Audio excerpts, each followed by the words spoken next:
Price எல்லாம் இருக்கிறது நல்லவர் ஃப்ரெண்ட்ஸ். சாங் வர்ஷிப்பில் உள்ள 2 பாட்டு கேட்டிங்களா?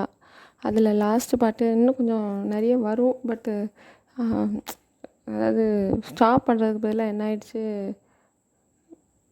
என்னவோ தப்புன்னு ஏதோ மாற்றி அமைக்கி பாட்டு ஸ்டாப் ஆகிடுச்சு. நான் ஸ்டாப் பண்ண நினைக்கல, பாஸ் பண்ண நினச்சேன். ஆனால் அது ஃபுல்லாகவே பாட்டு ஸ்டாப் ஆகி முடிஞ்சிருச்சு ரெக்கார்டிங்கே. சரி, அந்த பாட்டை தான் நான் இப்போ ஃபஸ்ட்டு பாட போகிறேன். பாட்டு ஸ்டோரி ப்ரேயரில் ஃபஸ்ட்டு பாட்டு என்னன்னு பார்க்கலாம்.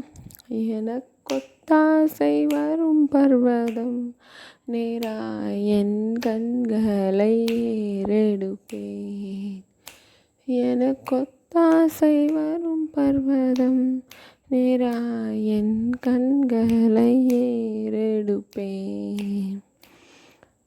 எனக்கொத்தாசை வரும் பர்வதம் நேராய் என் கண்களை ஏறெடுப்பேன். மலைகள் பெயர்ந்தகன்றிடினும் நிலை மாறி புவி அகன்றிடினும், மலைகள் பெயர்ந்தகன்றிடினும் மாறிடுமோ அவர் கிருபை என்னாலும், ஆறுதல் எனக்கு அவரே. மாறிடுமோ அவர் கிருபை என்னாலும், ஆறுதல் எனக்கு அவரே. எனக்கொத்தாசை வரும் பர்வதம் நேராய் என் கண்களை ஏறெடுப்பேன். எனக்கொத்தாசை வரும் பர்வதம் நேராய் என் கண்களை ஏறெடுப்பேன். வலப்பக்கத்தில் நிழலவரே, வலுவாமல் காப்பவர் அவரே. வலப்பக்கத்தில் நிழலவரே, சூரியன் பகலில் சந்திரன் இரவில் சேதப்படுத்தாதே. சூரியன் பகலில் சந்திரன் இரவில் சேதப்படுத்தாதே. எனக்கொத்தாசை வரும் பர்வதம் நேராய் என் கண்களை ஏறெடுப்பேன். எனக்கொத்தாசை வரும் பர்வதம் நேராக என் கண்களை ஏறெடுப்பேன்.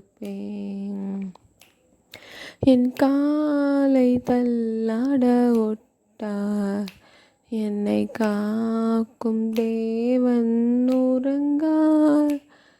என் காலை தள்ளாட ஒட்டார், போக்கையும் வரத்தையும் பத்திரமாக காப்பாரே இது முதலாய்.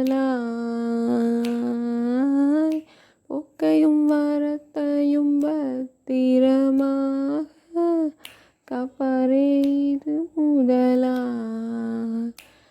எனக்கொத்தாசை வரும் பர்வதம் நேராய் என் கண்களை ஏறெடுப்பேன். எனக்கொத்தாசை வரும் பர்வதம் நேராய் என் கண்களை ஏறெடுப்பேன். அப்படியே இதை சொல்லிக்கிட்டே இருக்கேன். ஏன்னா நான் அப்போ தான் சொன்ன மாதிரி இந்த 2 பாட்டுலேயும் அவ்வளோ வசனங்கள் இருக்குது ஃப்ரெண்ட்ஸ். இந்த பாட்டை நல்ல மனப்பாடமே பண்ண வேண்டாம், நீங்கள் கேட்கவே ஆட்டோமேட்டிக்காக வந்துடும். அடிக்கடி பாடிக்கிட்டே இருக்க மைண்டில் ஸ்டோர் ஆகும். மைண்டில் ஸ்டோர் ஆகும்போது ஆட்டோமேட்டிக்காக அது உங்கள் வாயில் வார்த்தையாக வெளிவர ஆரம்பிச்சிடும். ஸோ வார்த்தையை கொண்டு மைண்டை நிரப்புங்க, அந்த வார்த்தையை வச்சு வாய் வழியாக பேசுங்க. ஓகே, இப்போ ஸ்டோரிக்கு போகலாம் ஃப்ரெண்ட்ஸ். ஸ்டோரியில் நம்ம என்ன பார்த்தோம் அப்படின்னா, யாக்கோபு அவனுக்கு குழந்தைங்க பிறகு, லேயாள் மூலியமாக ஒரு 9 பிள்ளைங்க பிறகு, ராக்கேல் மூலியமாக 2 பசங்க. நம்ம ஹீரோ யாருன்னா யோசேப்பு. அதாவது நம்ம எல்லாருக்குமே கடவுள் தான் ஹீரோ. இந்த பைபிளில் உள்ள கேரக்டர்ஸில் எனக்கு ரொம்ப பிடிச்ச கேரக்டர் வந்து யோசேப்பு. யோசேப்பும் அடுத்து அவருக்கு தம்பி பிறக்கிறாரு பெஞ்சமின். சரி இவங்களாம் பிறந்ததுக்கப்புறமா யாக்கோபு அங்கேருந்து தன்னோட இனத்தார்கிட்டே போகலாம் அப்படின்னு கர்த்தர் சொல்ல போய் இவங்களும் போகலான்னு முடிவு பண்ணுறாங்க. இருந்தாலும் யாக்கோப்புக்கு ஒரு பயம், ஏசா நம்மளை வச்சு செய்வானோ அப்படின்னு சொல்லிட்டு. சரி எப்படி கிளம்பி போகும்போது லாபான் வராரு, பார்க்குறாரு. இதெல்லாம் நம்ம நேற்றே சொல்லியாச்சு. சரி ஓகே. இப்போ இப்போ யாக்கோபு கிட்ட அவ்வளோ இருக்குது, வேலைக்காரங்க வேலைக்காரி ஆடு மாடு அப்படின்னு ஏகப்பட்டது இருக்குது. இருந்தாலும் ஒரு சின்ன பயமும் இருக்குது. எங்கே நம்மளை ஏசா வந்து அவர்கிட்டேருந்து நம்ம எப்படி தப்பிக்கிறது, அவர் வந்து நம்மளை கோபத்தில் இருப்பார் அப்படின்னு சொல்லி ஒரு பயமும் இருக்குது. இப்போது அதனால என்ன பண்ணுறாரு, முன்னாடி ஒரு 2 பேர் தூதர் மாதிரி அனுப்பி விட்டு ஏசா கிட்டே போய் சொல்லு, இந்த மாதிரி யாக்கோபு வந்துட்டுருக்கோம், எங்கள் எஜமா வராருன்னு சொல்லி சொல்லுங்கதும் போய் அவங்களும் போய் இன்ஃபார்ம் பண்ணியிருப்பாங்க போல். அவன் என்னடானா ஒரு 400 பேரோட வர ஆரம்பிச்சிட்டான் இவனை ரிசீவ் பண்ணுறதுக்கு. உடனே இதை வந்து சொல்லுதாங்க தூதர்கள், நான் அவர் வராரு ஒரு 400 பேரோடதும். ஐயோ 400 பேரை கூட்டிகிட்டு வரானே, இவன் அவ்வளோதான் நம்மளை உண்டு இல்லைன்னு பண்ணிடுவான்னு குரூப்பை 2ஆக பிரிக்காங்க. ஒரு குரூப்பை ஒரு வழியாகவும் இன்னொரு குரூப்பை இன்னொரு வழியாகவும், அதாவது ஒரு குரூப் கூட தானும் இன்னொரு குரூப்பை இன்னொரு வழியாகவும் அனுப்பி, ஒருவேளை ஏசா கோவப்பட்டு வந்து ஏதாவது அட்டாக் பண்ணாலும் ஒன்று இழந்தாலும் சரி இன்னொன்றாவது நம்ம காப்பாற்றுவோம்னு சொல்லிட்டு அந்த மாதிரி ஒரு ஐடியா பண்ணி இது பண்ணுறாரு. அப்போ கடவுள்கிட்ட அவர் சொல்கிறார், என் தகப்பனே ஆகிய ஆபிரகாம் தேவனே, ஈசாக்கின் தேவனே, என்னை என் இடத்துக்கு போகணும் நீங்கள் தானே சொன்னீங்க, உங்கள் பேச்சை நம்பி தானே நான் வந்தேன், எனக்கு தயவு காமிங்க. நீங்கள் என்கிட்ட இது வரைக்கும் காமிச்ச தயவுக்கு நான் சுத்தமாக அதுக்கு தகுதியே கிடையாது. ஏன்னா இங்கேருந்து நான் கிளம்பி போகும்போது, ஏசாவுக்கு பயந்து கிளம்பி போகும்போது வெறும் கையும் ஒரு கோலை மட்டும் எடுத்துகிட்டு போனேன். ஆனால் இப்போது 2 பரிவாரங்கள் உடையவனாக இருக்கிறேன். இந்த அளவுக்கு நீங்கள் எனக்கு தயவு காமிச்சிருக்கீங்க, இன்னும் என் அண்ணாங்கிட்டேருந்து எனக்கு தயவு காமிங்க கர்த்தாவே அப்படின்னு சொல்லி இது பண்ணுறாரு. சரி என்னை தப்புவீங்க, நான் அண்ணன்கிட்டேருந்து தயவு செஞ்சு தப்புவீங்க, என்னை நான் பெருக பண்ணுவேன்னு சொன்னீங்க, கடற்கரை மணலை போல் பெருக பண்ணுவேன்னு சொல்லியிருக்கீங்க, இந்த வார்த்தைலாம் நீங்கள் சொல்லியிருக்கீங்க, உங்களை நம்பி தான் நான் போகிறேன்னதும் அவன் ஒரு சின்ன பிளான் பண்ணுறான். இப்போ ஏசாவுக்கு கொஞ்சம் வெகுமானம் கொடுப்போன்னு சொல்லிட்டு அவன்கிட்டே இருக்கிற அந்த அவ்வளோ இதுலேயும் கொஞ்சம் கொஞ்சம் பிரித்து அதை முன்னாடி அனுப்பி விடுதான். அப்படி ஏசா உன்னை பார்த்து எதுவும் கேட்டாலும் பின்னாடி யாக்கோபு வராரு, உங்களுக்காக தான் இதெல்லாம் கொடுக்க சொன்னாங்க அப்படின்னு சொல்லி சொல்லுப்பா அப்படின்னு சொல்லி ஒரு 2-3 குரூப்பை முன்னாடி அனுப்பி பின்னாடி அவன் போகிறான். அவனுக்கு பின்னாடி லேயால் குடும்பம், ராக்கேல் குடும்பம்னு அவன் நடுவில் போகிறான்.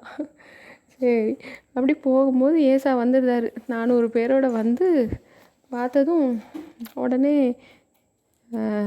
என்னப்பா இதெல்லாம் யாருக்கு அப்படின்னதும், இதெல்லாம் உங்களுக்கு தான் அப்படின்னதும் அவர் என்ன சொல்கிறார், யாக்கோபை பார்த்ததும் கட்டி பிடிச்சி முத்தம் செஞ்சு கோவம்லாம் அவருக்கு போயிடுச்சு. அவர் எதிர்பார்த்துட்ருக்காரு, யாக்கோபு தம்பி வந்துட்டான்னு சொல்லி சந்தோஷப்படுறாரு. இப்போ இதெல்லாம் எதுக்குன்னதும், உனக்கு தானே வெகுமதினதும், வெகுமதியா நீ வந்தது போதும், எனக்கு கடவுள் நிறைய கொடுத்துருக்காருனதும், நோ இது உனக்காக நான் அது உனக்கு உன் கண்களில் தயவு கிடைக்கணுங்கிறதுக்காக நான் இதெல்லாம் உனக்கு கொடுக்குறது, நீ வச்சுக்கோ அப்படின்னதும், சரி வா கிளம்பலாம் போகலான்னதும், அப்போ யாக்கோபு சொல்கிறாரு, சமாதானம்லாம் ஆனதுக்கப்புறம் குழந்தைங்க நிறைய குழந்தைங்க இருக்குது, கறவை மாடெல்லாம் இருக்குது, ஒரே நாளில் எல்லாத்தையும் ஓட்டிகிட்டு அவசரமாக போனால் அவங்கெல்லாம் ரொம்ப சஃபர் ஆகிறாங்க, அதனால் நீங்கள் ஃபஸ்ட்டு போங்க, நான் பின்னாடியே வாரேன், இங்கே ஒரு கூடாரத்தை போட்டு தங்கி மெதுவாக வாரேன் அப்படின்னு சொன்னதும் அவனும் சரின்னு சொல்லிட்டு போகிறாங்க. அப்போ அந்த இடத்துல இதுக்கு நடுவில் ஒரு விஷயம் நடக்கும். என்னென்னா, யாக்கோபு பிந்தி தனியாக நடந்து போயிட்டுருக்கும்போது, அதாவது ஏசாவை மீட் பண்ணுறதுக்கு முன்னாடி பொழுது விடிகிற வரைக்கும் ஒரே ஒரு ஆள் மட்டும் அவன் கூட சண்டை போடும்போது, இவன் வந்து அந்த சண்டையில் இன்னொருத்தர் ஜெயிக்காதபடி இவர் விடாமல் விடிய சண்டை போட்டு கடைசி அந்த எய்த்தாக்கில் உள்ள அந்த புருஷன் என்ன பண்ணுவார் அப்படின்னா, யாக்கோபோட சந்தை தொட்டார்னு போட்டிருக்கு. தொடை சந்தை தொட்டதும் அவனுக்கு அங்கே சுளுக்கு ஏற்பட்டுரும் அப்படின்னு போட்டிருக்கு. அதுக்கப்புறமா என்னை விட்டு உன் கூட சண்டை போட்டு போராட முடியல, நான் கிளம்புறேன்னு அவர் போகும்போது, நீ என்னை ஆசீர்வதிக்காமல் நான் உங்களை விட மாட்டேன் அப்படின்னு சொல்லி யாக்கோபு கேட்குறாரு. அப்போது என்ன தெரியலையா, இனிமேல் நீ வந்து யாக்கோபு கிடையாது, இஸ்ரவேல், ஏன்னா உன் பேரை நான் மாற்றுறேன், இஸ்ரவேல்னு மாற்றுறேன், உன் பேர் என்னன்னு அவன் கேட்கான், யாக்கோபு கேட்கான். அதுக்கு என்னுடைய நாமம் என்ன அப்படின்னா, நான் தான் உன்னை ஆசீர்வதிச்சிட்டேன் அப்படின்னதும் அவனுக்கு கண்டுபிடிச்சிட்டான். தேவனை முகமுகமாக கண்டேன், நான் தப்பிச்சிட்டேன் அப்படி இப்படின்னு சொல்லி அந்த இடத்துக்கு பெனியேல்னு பெயர் வைக்கான். அவனோட பேரும் அந்த இடத்துல மாற்றப்படுகிறது. என்னென்னா யாக்கோபுனா ஏமாத்துறவன்னு பேர்லேருந்து எப்படி மாற்றுறாருன்னா இஸ்ரவேல்னு மாற்றுறாரு. அதுக்கப்புறம் தான் அந்த ஏசாவை பார்க்குறது, மீட் பண்ணுறது எல்லாம் நடக்குது ஃப்ரெண்ட்ஸ். ஓகே, அடுத்து ப்ரேயர். அன்பின் பிதாவே, தகப்பனே, ஸ்தோத்திரம் அப்பா, ஸ்தோத்திரம். இந்த வீடியோக்காக நன்றி, இந்த நாளுக்காக நன்றி, இந்த செகண்டுக்காக நன்றி. எத்தனையோ மக்கள் எதுக்கெல்லாமோ உயிரை இழக்கும்போது, எதுக்கெல்லாமோ என்னெல்லாமோ பிரச்சனையை ஃபேஸ் பண்ணும்போது, கர்த்தாவே நீர் எங்களுக்கு கேடகமாக இருக்கீங்க, நீர் பாதுகாப்பாக இருக்கீங்க. உங்கள் பாதுகாப்பு வளையத்துக்குள்ளே நாங்கள் இருக்கோம்ப்பா. ஸ்தோத்திரம். நான் நிற்பதும் நிர்மூலம் ஆகாமல் இருப்பதும் கர்த்தருடைய கிருபையேங்கிறது ஒவ்வொரு செகண்டும் நான் ஃபீல் பண்ணுறேன் கர்த்தாவே. ஸ்தோத்திரம் அப்பா, ஸ்தோத்திரம். பக்கத்தில் எய்த்த வீட்டில், சைடில், ஸ்கூலில் அப்படி நியூஸ் பேப்பரை திறந்தாலே என்னெல்லாமோ, அதாவது நினச்சே பார்க்க முடியாத அளவுக்கு கெட்ட விஷயங்கள் நடக்குது கர்த்தாவே. அவ்வளவு கொடூரமாக பிசாசு எல்லாரையும் தன்னோட வசப்படுத்தி கொண்டு இருக்கும்போது, நீங்கள் எங்கள் மேலே கிருபை வச்சு எங்களை பாதுகாக்கிற ஒவ்வொரு செகண்டுக்கும் நன்றி அப்பா. ஸ்தோத்திரம். இன்றைக்கி ஒரு சிஸ்டரை உங்கள் கரத்தில் ஒப்பு கொடுக்க, இந்திரா சிஸ்டரை. அவங்களுக்கு ஒரு குழப்பமான ஒரு சிச்சுவேஷன் இருக்குது. அவங்களுக்கு ஒரு சமாதானமான ஒரு விஷயம் இல்லை. அவங்களுக்கு அந்த விஷயத்தில் சமாதானத்தை கொடுங்க கர்த்தாவே. ஒருவேளை அவங்க ஹாஸ்டலில் போய் ஹெல்ப் பண்ணணும்னு நீங்கள் நினச்சிங்கன்னா, கர்த்தரின் ஆசீர்வாதமே ஐஸ்வர்யத்தை தரும், அதனோட அவர் வேதனையை கூட்டார்னு போட்டிருக்கு. அவங்க ஹாஸ்டலுக்கு போய் அவங்க ஃபேமிலி மெம்பர்ஸோடு சேர்ந்து பண்ணணும்னு நீங்கள் நினச்சிங்கன்னா, அங்கே சமாதானத்தை கொடுங்க கர்த்தாவே. இல்லை அப்படின்னா அதுலேருந்து அவங்கள பிரித்து என்ன பண்ணணுமோ அந்த இடத்துல அவங்களுக்கு எப்படியோ ஒரு சமாதானத்தை கொடுங்க.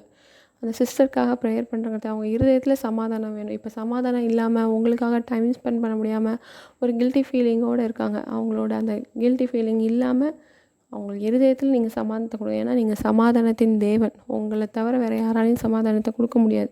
அவங்களோட அண்ணன் ஒய்ஃபு, அவங்க ஃபேமிலி மெம்பர்ஸ்குள்ளே இருக்கிற அந்த மனக்கசப்பையும் இயேசுவின் நாமத்தில், ஒரு சொத்து விஷயத்தில் அவங்களுக்குள்ள மனக்கசப்பு வருது, இயேசுவின் நாமத்தில் அடித்து விரட்டுறப்பா.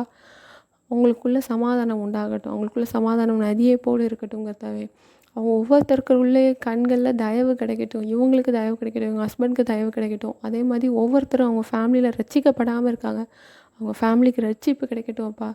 ரட்சிப்பு கர்த்தருடையதுன்னு சொல்லியிருக்கீங்க கர்த்தாவே. உன்னிமித்தம் உன் குடும்பத்தில் உள்ள எல்லாரையும் ஆசீர்வதிப்பேன்னு சொல்லியிருக்கீங்க கர்த்தாவே.